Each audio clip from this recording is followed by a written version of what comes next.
Good day. My name is Mary Prissy Rose Imbinodalyon from BSc Ed English 2A. So for today's video, we are going to tackle about children and adolescents literature, traditional literature. So children's literature is there are many kinds of literature. For example, picture books, nursery rhymes, traditional poetry, realistic, historical, multicultural, and also children's literature is relatively new kinds of literature. So before 1850, books taught lessons on manners and morals. Books also contained lessons of the ideas of history and science that existed at that time. So we are going to move on. Objectives of this lesson is to understand how children's books support children's development, cognitive, social, emotional language, and aesthetic development. To provide an opportunity to respond to literature as well as cultural language, emotional intelligence, and creativity. From creativity, social and personality development, and literature history to students across generations, and also to understand the traditions of English language children's literature from historical perspectives. And the last one is to understand the basic genres of children's literature. Okay, so let's move on to subgenres. So number one example is myth, often include superhero or supernatural. Next one is fables, simply narrative often with lessons in behavior or morals like The Lion and the Mouse. Next one is the ballads and song, stories that was passed down through singing songs like There Was an Old Lady Who Swallowed a Fly. So next one is the legends, tales told as they are non-fiction, often featuring human heroes with some exaggeration. Next one is fairy tales, American stories from frontier times, also exaggerated sometimes. So the last one is traditional rhymes. So for example, nursery rhymes like Mother Goes. Okay, so let's move on. What is traditional literature? Traditional literature encompasses books rendered from oral tradition, stories that have been passed down for ages, and as a result, are commonly shared throughout the world. This literature includes folk tales, myths, fables, and legends. So we all know that traditional literature is focuses on folk tales, myths, fables, and legends. There are different types of stories that are passed on from generation to generation, so typically through word of mouth. Today, many of these stories that have been made into picture books for children and youth. So for example, legend, a popular traditional story that seems to be historic but might not be. And also, types of folk literature. Folktale is told orally. Fairy tale, a story about magic that takes place in an imaginary world. Fable, a short story usually with animals, teaches moral and lesson.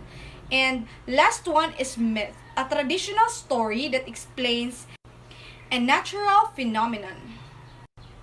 Okay, so let's move on to traditional literature and traditional literature, religious, cultural literature myths. So first is the traditional literature.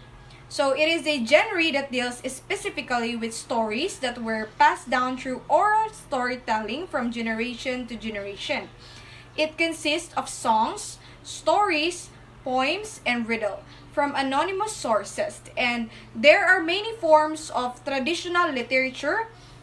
We have myth, fables, ballads, legends, folk tales, rhymes. And let's move on to traditional literature, religious, and cultural literature myths.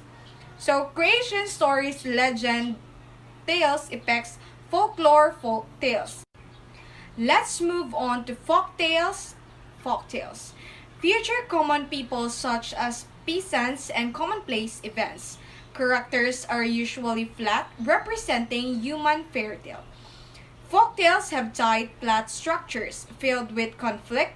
There is often a cycle of three in folktales. There is often a cycle of three folktales. Elements of magic or magical characters may be incorporated, but logic rules, so the supernatural must be possible and within context. Fairy tale. This is the best known type of folktale and one of the most popular.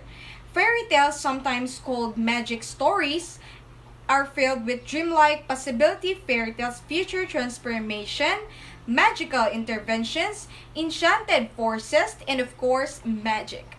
Fairy tales always have a happily ever after ending where good is rewarded and evil is punished. And characteristics of tale of some length will a succession of episodes and motifs. Setting does not have definite location or time, includes magic or magical characters and marvelous adventures. Let's move on to tale tales. So these are the stories written from someone's imagination. The story can be funny or silly.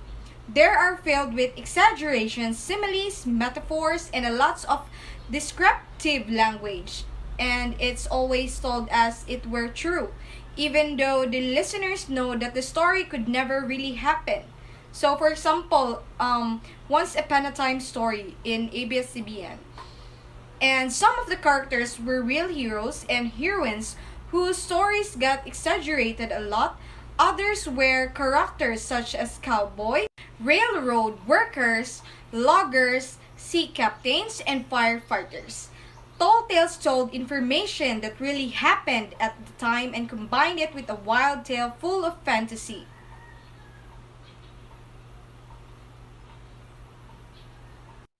Folk tales differ from the stories of today in that folk tales are more interested in preserving tradition rather than creating it, whereas the modern storyteller values originality of plot, and folklorist values connecting his audience and past and present culture. With all due redundancy, folktales capture tales of the folk. Let's move on. Children's literature is any literature that is enjoyed by children. More specifically, children's literature comprises those books written and published for young people who are not yet interested in adult literature or who may not possess the reading skills or developmental understandings necessary for its perusal. Most of the literary genres of adult literature appear in children's literature as well. Fiction in its various forms, contemporary, realism, fantasy, and historical forms. Fiction, poetry, folktales, legends, myth, and epics all have their counterparts in children's literature. Non-fiction for children includes books about the social and physical, biological, and earth sciences, and biography and also autobiography. And also non-fiction includes books about the arts and humanities.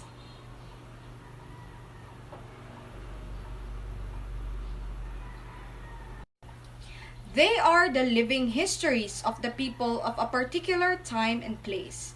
They shed light on the values, aspirations, fears, and dreams of a particular culture. They educate, inspire, and entertain. Okay, so let's move on to literature in the lives of children. When children read fiction, narrative poetry, or biography, they often assume the role of one of the characters. Through that character thoughts, words, and actions, the child develops insight into his or her own characters and values, frequently because of experiences with literature. The child modes of behavior and value structures are changed, modified, or extended. In addition to books, children's literature also includes magazines intended for pre-adult audiences. The age range for children's literature is from infancy through the stage of early adolescence, which roughly coincides with the chronological ages of 12 to 14. Between that literature most appropriate for children and that most appropriate for adults lies young adult literature. Usually, young adult literature is more mature in content and more complex in literary structure than children's literature. In addition, children's books may take the form of picture books in which visual and non-verbal text from an interconnected whole. Picture books for children include storybooks, alphabet books, counting books, wordless books, and concept books. Young readers from 10 to 14 can read well-written fiction that deals with death, child abuse, economic deprivation, alternative lifestyle, and illegitimate pregnancy. Okay, so I believe literature serves children in four major ways. It helps them to better understand themselves, others, their world, and the aesthetic values of written language. So when children assume the role of a book characters as they read, they interact variously with the other characters portrayed in that particular selection. In the process, they learn something about the nature of behavior and the consequences of personal interaction. In one sense, they become aware of the similarities and differences among people because literature is not subject to temporal or spatial limitations. Books can figuratively transport readers across time and space.